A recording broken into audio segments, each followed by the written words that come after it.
நம்ம ஆல்ரெடி ஒரு route function வந்து எழுதிட்டு அதுல ஹோம் டாட் HTML வந்து ரெண்டர் பண்ணியிருந்தோம். நம்ம இந்த அப்ளிகேஷனை ரன் பண்ணிட்டு ப்ரௌசர்ல ஓபன் பண்ணும்போது இந்த ஹோம் டாட் HTML ஃபைல்ல என்ன கண்டென்ட் இருந்துச்சோ அதுதான் ப்ரௌசர்ல விசிபிளா வந்து இருந்துச்சு. இப்போ இதை நான் ரன் பண்ணிக்கிறேன். ரன் பண்ணிட்டு இந்த அப்ளிகேஷனை ப்ரௌசர்ல ஓபன் பண்ணிக்கலாம். இப்போ this is home page of flask application. Flask is Python framework அப்படின்னு நம்ம ஹோம் டாட் HTML ஃபைல்ல என்ன கண்டென்ட் வந்து ஆட் பண்ணியிருந்தோமோ அது மட்டும்தான் ப்ரௌசர்ல விசிபிளா இருக்கு. இப்போ மல்டிபிள் ரவுட்ஸ் வந்து எப்படி பண்றது அப்படின்னு பார்க்கறதுக்காக எக்ஸ்ட்ராவா அபவுட் டாட் HTMLும் கான்டாக்ட் டாட் HTMLும் வந்து நான் கிரியேட் பண்ணியிருக்கேன். கான்டாக்டுக்குள்ள கான்டாக்ட் பேஜ் அப்படின்னு ஒரு டைட்டில் இருக்கு. அதே மாதிரி அபவுட் டாட் HTMLக்குள்ள அபவுட் பேஜ் அப்படின்னு ஒரு டைட்டில் வந்து இருக்கு.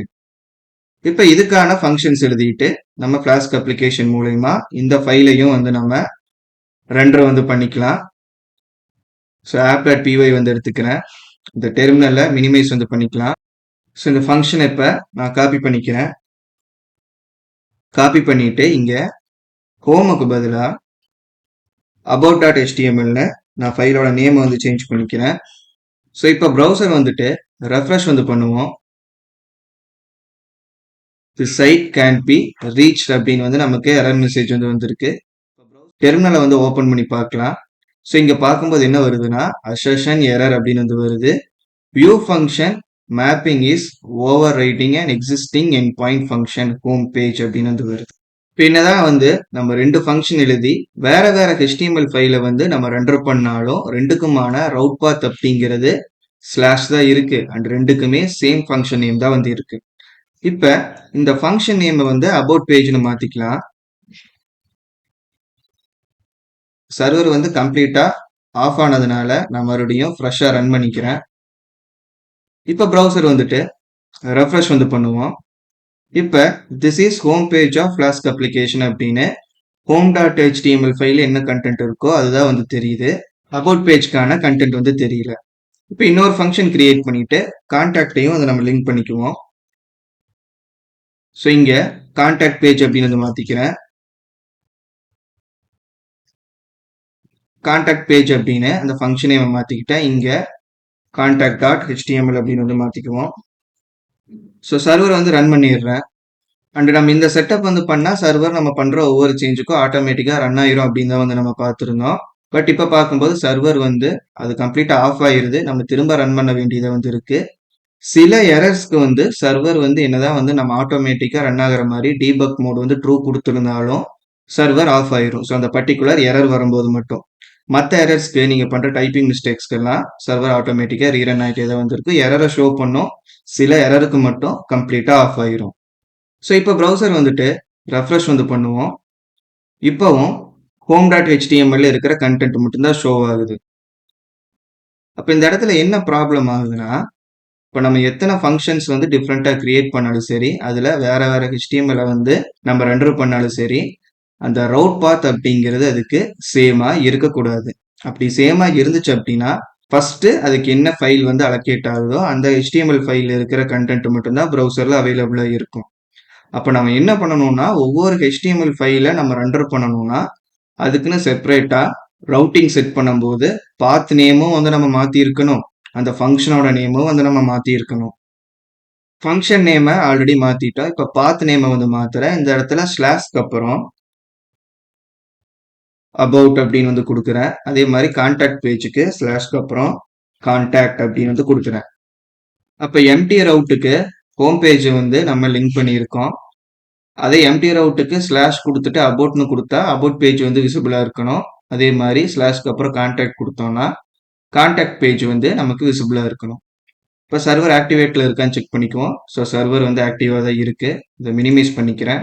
இப்போ ப்ரௌசர் வந்துட்டு ரெஃப்ரெஷ் வந்து பண்ணுவோம். இப்போ எம்டி ரவுட்டுக்கு ஹோம் பேஜ் வந்து அலோகேட் ஆகிருக்கு. இதே நம்ம இங்கே ஸ்லாஷ் கொடுத்துட்டு அபவுட் அப்படின்னு வந்து டைப் பண்ணோம்னா அந்த அபவுட் பேஜ் வந்து வரும். ஸோ யூஆர்எல் மாற்றிட்டு என்டர் கொடுங்க. அந்த பேஜ் வந்து ஓப்பன் ஆயிரும். இப்போ அபவுட் பேஜ் அப்படிங்கிற டெக்ஸ்ட் வந்து விசிபிளா இருக்கு. இப்போ அபவுட்டுக்கு பதிலாக கான்டாக்ட்னு மாற்றிக்குவோம். கான்டாக்ட் டைப் பண்ணிட்டு என்டர் கொடுங்க. அந்த கான்டாக்ட் பேஜை வந்து நமக்கு ஓப்பன் பண்ணும். ஸோ இந்த மாதிரி நம்ம மல்டிபிள் HTML ஃபைல்ஸ் வந்து கிரியேட் பண்ணிட்டு ஒவ்வொரு HTML ஃபைலுக்கும் இண்டிவிஜுவலான ஃபங்க்ஷன் நேம் அண்ட் ரவுட்டிங் வந்து செட் பண்ணி நம்ம ஃப்ளாஸ்க் ப்ராஜெக்ட் மூலிமா எவ்வளோ HTML ஃபைல்ஸ் வேணாலும் நம்ம அந்த அப்ளிகேஷனில் ஸ்டோர் பண்ண முடியும். பட் இந்த மாதிரி யூஆர்எல்ஸ் வந்து நம்ம செட் பண்ணும்போது யூஆர்எல் இருந்து கொரி பேராமீட்டர்ஸ் அண்ட் யூஆர்எல் வேரியபிள்ஸ் வேணும்னா அதை வந்து நம்ம செட் பண்ணிக்கலாம். ஃபர்ஸ்ட் யூஆர்எல்ல ஒரு வேரியபிள் செட் பண்ணி எப்படி வேல்யூ வாங்குறது அப்படின்னு வந்து பார்ப்போம். இப்போ இந்த கான்டாக்ட் பேஜ் தான் வந்து ரெண்டர் பண்ணியிருக்கோம். ஸோ அதில் நம்ம ஃப்ரண்ட் எண்ட்லேருந்து கால் பண்ணும்போது ஏதாவது நம்பர்ஸை வந்து வேல்யூவாக கொடுக்கணும், இல்லை ஏதாவது டெக்ஸ்ட்டை வந்து வேல்யூவாக கொடுக்கணும் அப்படின்னா அதை நம்ம இங்கே யூஆர்எல்லேருந்து சென்ட் பண்ணிட்டு கோடுலேருந்து எடுத்துக்க முடியும். ஸோ ஃபஸ்ட்டு அதுக்கான கோடில் வேரியபிள்ஸ் வந்து கிரியேட் பண்ணணும். ஸோ ஸ்லாஷ் கொடுத்துட்றேன். ஸ்லாஷ் கொடுத்துட்டு இங்கே ஆங்குலர் ப்ராக்கெட்ஸ் வந்து ஓப்பன் பண்ணியிருக்கணும். அதுக்குள்ள நம்ம என்ன டேட்டா டைப்பாக அந்த டேட்டா வந்து எடுத்துக்க போகிறோம் அப்படின்னு வந்து கொடுக்கணும். இப்போ நம்பர்ஸ் வந்து வாங்க போகிறோம் அப்படின்னா இன்ட் அப்படின்னு வந்து மென்ஷன் பண்ணியிருக்கணும். கோலன் கொடுத்துட்டு அந்த வேரியபிள் நேம் என்ன வேணுமோ நம்ம இங்கே வச்சுக்கலாம். லாஜிக்கலாக நம்ம டேட்டா பேஸ் கூட கம்யூனிகேட் பண்ணி ஒர்க் பண்ணும்போது ஐடியை ரிசீவ் பண்ணுறதுக்காக இதை யூஸ் பண்ணுவோம். ஆனால் இப்போ நம்ம ஜஸ்ட் அந்த டாபிக் வந்து எப்படி வேலை செய்யுது அப்படின்னு பார்க்கறதுனால இங்கே என்ன வேணாலும் நம்ம வச்சுக்கலாம். இப்போ எக்ஸாம்பிளுக்கு ஏஜ் அப்படின்னு வந்து வைக்கிறேன். இங்கே என்ன வேரியபிள் நேம் வைக்கிறோமோ அந்த வேரியபிள் நேம் எடுத்து அந்த ஃபங்க்ஷனுக்கு பேராமீட்டரை வந்து செட் பண்ணியிருக்கணும். அப்படி செட் பண்ணோன்னா நம்ம அதை எடுத்து அந்த ஃபங்க்ஷனுக்குள்ளே நம்ம யூஸ் பண்ணிக்கலாம். இப்போ இங்கே இந்த வேரியபிள் வந்து செட் பண்ணியிருக்கோம். இந்த ஏஜ் அப்படிங்கிற வேரியபிளுக்கு யூஆர்எல் இருந்து என்ன வேல்யூ வேணாலும் கொடுக்கலாம். ஸோ யூஆர்எல் அதுக்கு வேல்யூ எங்கே கொடுப்போம்னா கான்டாக்ட்க்கு அப்புறம் ஒரு ஸ்லாஷ் கொடுத்துட்டு நமக்கு என்ன நம்பர் டேட்டா வந்து வேல்யூவாக வேணும்னு நினைக்கிறோமோ அதை வந்து கொடுக்கலாம். ஸோ இங்கே கான்டாக்ட்க்கு அப்புறம் ஸ்லாஷ் வந்து கொடுத்துடணும். அதுக்கப்புறம் இங்கே நமக்கு என்ன வேல்யூ வேணுமோ அதை கொடுத்துக்கலாம். இப்போ 27 அப்படின்னு வந்து கொடுத்துருக்கேன். இப்போ டைப் பண்ணி என்டர் கொடுத்தோன்னா இந்த வேல்யூ போய் அந்த யூஆர்எல் வேரியபிளில் ஸ்டோர் ஆகும். அது பேராமீட்டரோட வேல்யூவை செட் ஆகி அந்த ஃபங்க்ஷனுக்குள்ளே வந்துடும். அந்த ஃபங்க்ஷனுக்குள்ளேருந்து அதை ரீட் பண்ணணும் அப்படிங்கும்போது நம்ம இப்போ பிரிண்ட் பண்ணி செக் பண்ணிக்கலாம். Print age. இப்போ இங்கே ப்ரௌசர்லேருந்து இதை என்டர் வந்து பண்ணுறேன். சைட் கேனாட் பி ரீச்டு அப்படின்னு வந்து வருது. டெர்மினலை ஓப்பன் பண்ணி பார்க்கலாம். ஸோ டெர்மினலில் பார்க்கும்போது மால் ஃபார்ம்டு யூஆர்எல் அப்படின்னு வந்து வந்திருக்கு. ஸோ கரெக்டாக சிங்க் ஆகலைன்னு நினைக்கிறேன். இன்னொரு டைம் வந்து சர்வரை ரன் பண்ணிக்குவோம். இப்போ டைப் பண்ணிவிட்டு என்டர் வந்து கொடுக்குறேன். ஸோ கான்டாக்ட் பேஜ் அப்படிங்கிறது வருது. இப்போ இங்கே டெர்மினலில் வந்து பார்க்கலாம். நம்ம ஏஜுக்கு கொடுத்த 27 அப்படிங்கிற அந்த வேல்யூ வந்து வருது. ஸோ ஒர்க் பண்ணும்போது டெர்மினலை கொஞ்சம் மினிமைஸில் வந்து வச்சுக்கங்க. அண்ட் எப்போ வந்து ப்ரௌசர் போயிட்டு ஆக்ஷன் பர்ஃபார்ம் பண்ணுறீங்க அப்படின்னாலும் அதுக்கு முன்னாடி சர்வர் வந்து ஆக்டிவ்ல இருக்கா அப்படிங்கிறது தெரிஞ்சுங்க. மேபி சிங்கிங் ப்ராப்ளம்னால சர்வர் வந்து ஆஃப் கூட இருக்கலாம். அண்ட் ஒரு பர்டிகுலர் ரவுட்ல நம்ம எத்தனை யூஆர்எல் வேரியபிள்ஸ் வேணாலும் நம்ம செட் பண்ணிக்கலாம். இப்போ இன்னொன்று கிரியேட் பண்ணுறோம் அப்படின்னா இந்த ஸ்லாஷ் கொடுத்துட்டு இந்த சேம் ஸ்ட்ரக்சரை வந்து நம்ம ரிப்பீட் வந்து பண்ணிக்கணும். இந்த ஸ்லாஷை நான் ரிமூவ் பண்ணிக்கிறேன். உங்களுக்கு எவ்வளோ வேரியபிள்ஸ் வந்து தேவைப்படுதோ அதுக்கேற்ற மாதிரி ஸ்லாஷ் கொடுத்துட்டு அடுத்தடுத்த வேரியபிளை கிரியேட் பண்ணிக்கோங்க. அண்ட் அடுத்து கொரி பேராமீட்டர்ஸ் இந்த இடத்துல எப்படி செட் பண்ணுறது அப்படின்னு வந்து பார்க்கலாம். இப்போ கொரி பேராமீட்டர்ஸ் அப்படிங்கும்போது ப்ரௌசரோட யூஆர்எல்ல வந்து பார்த்துருப்பீங்க. இப்போ ஒரு பேஜை வந்து விசிட் பண்ணுறோம் அப்படிங்கும்போது அங்கே கோலன் கொடுத்து ஏதோ ஒரு கீநேம் வந்து கொடுத்து அதுக்கான வேல்யூ ஏதாவது கொடுத்துருப்பாங்க. ஸோ என்னென்ன கீநேம் கொடுத்து வேல்யூ கொடுக்குறாங்களோ அதை எல்லாத்தையுமே நம்ம எடுத்து யூஸ் பண்ணிக்கலாம். ஸோ அதை பார்க்கறதுக்கு இந்த கான்டாக்ட் பேஜில் இருந்து நான் அபவுட் பேஜுக்கு வந்து மாறிக்கிறேன். ஸோ இங்கே அபவுட். ஸோ அபவுட் பேஜ் வந்து ஓப்பன் பண்ணிக்கிட்டோம். யூஆர்எல் வேரியபிள்ஸை யூஸ் பண்ணும்போது தான் இந்த யூஆர்எல்லையே வந்து நம்ம சேஞ்சஸ் வந்து பண்ணுற மாதிரி இருக்கும். கொரி பேராமீட்டர்ஸ் வந்து எடுக்க போகிறோம் அப்படிங்கும்போது இந்த ரவுட்டுக்குள்ளே நம்ம தர யூஆர்எல்ல இந்த சேஞ்சை வந்து பண்ண தேவையில்லை. ஃபங்க்ஷனுக்குள்ளே டைரெக்டாக அதை நம்ம எடுத்துக்க முடியும். பட் அதுக்கு ஃப்ளாஸ்கில் இருந்து இன்னொரு யூட்டிலிட்டியை வந்து நம்ம இம்போர்ட் வந்து பண்ணணும். ஸோ இங்கே மேலே ரெண்டர் டெம்ப்ளேட்டுக்கு பக்கத்தில் கமா கொடுத்துட்டு ரிக்வஸ்ட் அப்படின்னு வந்து டைப் பண்ணுங்க. இந்த ரிக்வஸ்ட்டை வந்து எடுத்துக்கிறோம்.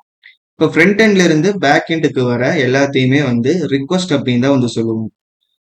இப்போ ஃப்ரண்ட் எண்ட் அப்படிங்கிறது நம்மளோட ப்ரௌசர். இங்கிருந்து ஒரு லோக்கல் ஹோஸ்ட்ல ஒரு பர்டிகுலர் பேஜை வந்து நம்ம ரிக்வஸ்ட் வந்து பண்றோம். அந்த ரிக்வஸ்ட் வந்து இந்த ஃப்ளாஸ்க் அப்ளிகேஷனோட சர்வருக்கு வந்து வருது. அது அந்த ரிக்வஸ்ட்டுக்கு எகென்ஸ்டா ஒரு பேஜை வந்து ரெண்டர் பண்ணுது. அப்போ இன்புட்டா வர ரிக்வஸ்ட்ல யூஆர்எல் இருந்து என்னென்ன கொரி பேராமீட்டர் கொடுக்குறாங்களோ அது எல்லாமே வந்து வந்திருக்கும். அதை நம்ம இங்க எடுத்து யூஸ் பண்ணிக்கலாம். இந்த ஃபங்க்ஷனுக்குள்ள என்ன பண்றோம்னா ஒரு பிரிண்ட் வந்து ஆட் பண்ணிக்கிறோம். பிரிண்ட்ல வர ரிக்வஸ்ட்டை வந்து பிரிண்ட் பண்ணணும். அதுல டாட் ஆர்க்ஸ் அப்படின்னு ஒரு கீ இருக்கும். அதுலதான் என்ன கொரி பேராமீட்டர் வந்து யூஆர்எல் இருந்து வந்தாலும் ஸ்டோர் ஆகிருக்கும். ஸோ டாட் கொடுத்துட்டு ஆர்க்ஸ் அப்படின்னு வந்து டைப் பண்ணிக்கிறேன். இப்போ சர்வரை வந்து ரன் பண்ணிக்குவோம். ஸோ ப்ரௌசர் ஓப்பன் பண்ணிட்டு இங்க அபவுட்க்கு அப்புறம் ஒரு கொஸ்டின் மார்க் வந்து கொடுத்துடணும். ஸோ என்ன யூஆர்எல் பார்த்துருந்தாலும் சரி, அதுக்கப்புறம் கொஸ்டின் மார்க் கொடுத்துடணும். கொஸ்டின் மார்க்குக்கு அப்புறம் நமக்கு என்ன கீ நேம் வேணுமோ அதை வந்து இங்கே மென்ஷன் பண்ணிக்கலாம். ஸோ நேம் அப்படி வந்து கொடுக்குறேன். நேம் ஈக்குவல் டு என்னோட நேம் வந்து கொடுக்குறேன், KSHORE. இப்போ ஒரு கீ கொடுத்து வேல்யூ கொடுத்துட்டோம். இப்போ என்டர் வந்து கொடுக்குறேன். இப்போ டெர்மினலை ஓப்பன் பண்ணி பார்க்கலாம். ஸோ இம்யூட்டபிள் டிக்ட் அப்படின்னு போட்டு நேம்ங்கிற கீ அதுக்கான வேல்யூ வந்து ஒரு லிஸ்ட் ஆஃப் டப்லா வந்து நமக்கு எடுத்துட்டு வந்திருக்கு. அண்ட் இந்த மாதிரி கொரி பேராமீட்டர்ஸ் எவ்வளோ வேணாலும் ஆட் பண்ணிக்கலாம். இப்போ ஒரு கீ வேல்யூ பேர் வந்து ஆட் பண்ணிட்டோம்னா அடுத்த கீ வேல்யூ பேர் ஆட் பண்றதுக்கு முன்னாடி இந்த ஆம்பர்சன்ட் சிம்பிள் வந்து கொடுத்துருக்கணும். இந்த ஆம்பர்சன்ட் சிம்பிள் வந்து கொடுத்ததுக்கு அப்புறம் நம்ம அடுத்த கீயை வந்து டைப் பண்ணிக்கலாம், ஏஜ் ஈக்குவல் டு அண்ட் அதுக்கான வேல்யூ. இப்போ என்டர் கொடுக்குறேன். பேஜ் ரீலோட் ஆகிக்குச்சு. இப்போ டெர்மினல் ஓப்பன் பண்ணி பார்க்கலாம். இப்போ ரிசல்ட்டா வந்திருக்க இம்யூட்டபிள் டிக்ஷனரிக்குள்ள பார்க்கும்போது அந்த லிஸ்ட்டுக்குள்ள 2 டப்பிள் வந்து இருக்கு. ஃபர்ஸ்ட் டப்பிள் வந்து நேம் அண்ட் அதோட வேல்யூ வந்து ஸ்டோர் பண்ணியிருக்கு. ரெண்டாவது டப்பிள் ஏஜ் அண்ட் அதோட வேல்யூவை ஸ்டோர் பண்ணியிருக்கு. இதை நம்ம எடுத்து டேரக்டா லாஜிக்குள்ள யூஸ் பண்றோம் அப்படிங்கும்போது நார்மல் டிக்ஷனரியில எப்படி யூஸ் பண்ணுவோமோ அது மாதிரியே வந்து பண்ணலாம். So print request dot arcs.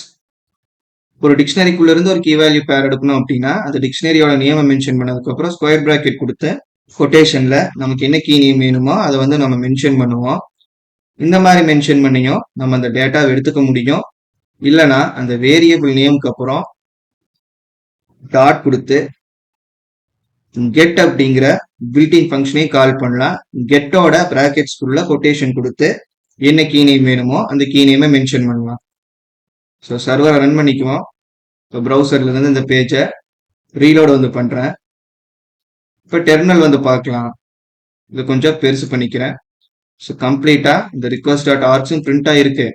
அது ஸ்கொயர் பிராக்கெட் மெத்தடை வச்சு நேம்ங்கிற கீயை வந்து கால் பண்ணியிருந்தோம், அதுக்கான வேல்யூ வந்து வந்திருக்கு.